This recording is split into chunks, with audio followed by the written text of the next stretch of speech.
Hi, I'm Terri with Prepped and Polished in South Natick, Massachusetts. I'm glad you could join me today.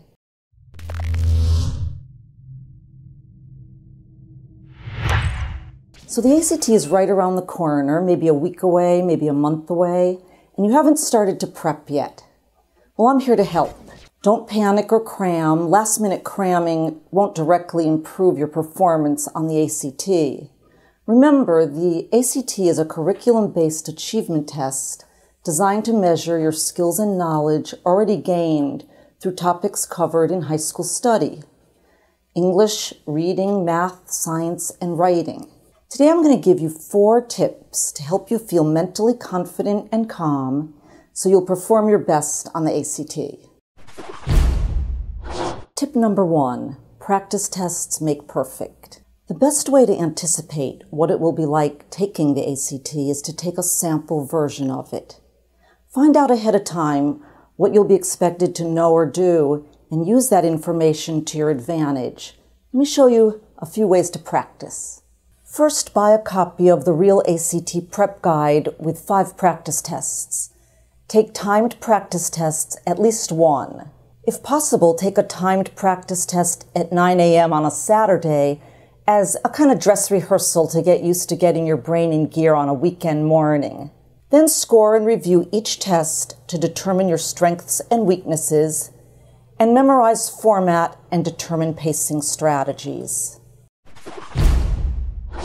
Tip number 2, memorize the format. You know, the ACT format is always the same, so it's to your benefit to know the format cold.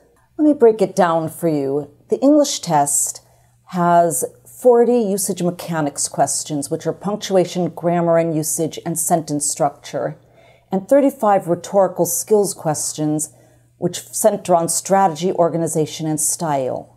The math test is broken down into 24 questions, pre-algebra and elementary algebra, 18 questions for intermediate algebra and coordinate geometry, and 18 questions for plane geometry and trig.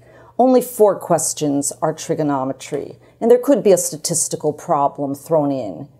The reading test has 4 passages, always prose fiction, humanities, social studies, and natural sciences, 10 questions per passage.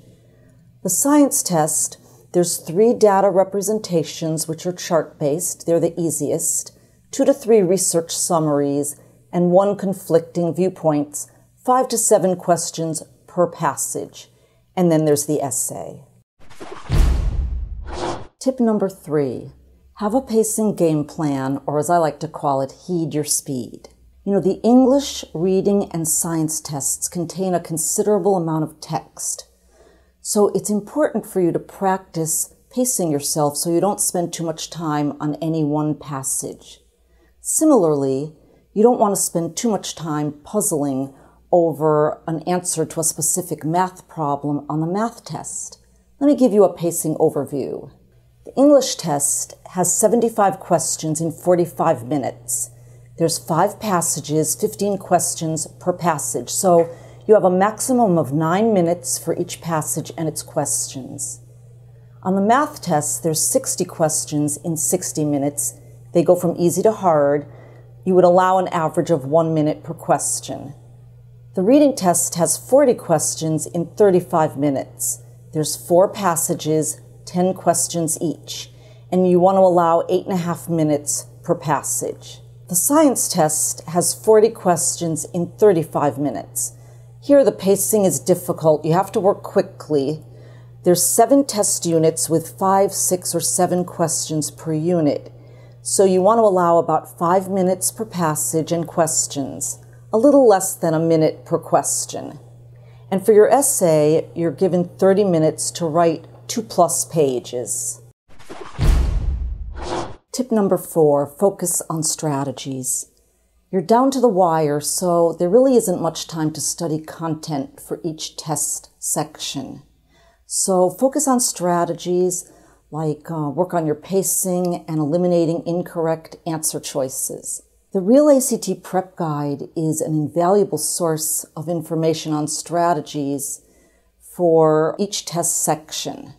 And of course, check out our ACT blogs. Strategies to boost your score can be as simple as reading more actively or answering the easier math questions first and returning to the harder ones later. You don't get more points for answering harder questions. Let me show you the most important strategy of all. The most important strategy, no penalty for guessing. You don't lose points for wrong answers, so eliminate as many incorrect answer choices as you can and then take your best guess. Remember, do not leave any answers blank. If you enjoyed these tips today, our ACT crash course, give us a thumbs up and subscribe to our channel. If you have any questions or you want more in-depth tutoring, either online or in person, simply email info@preppedandpolished.com and we'll be glad to help you. Good luck.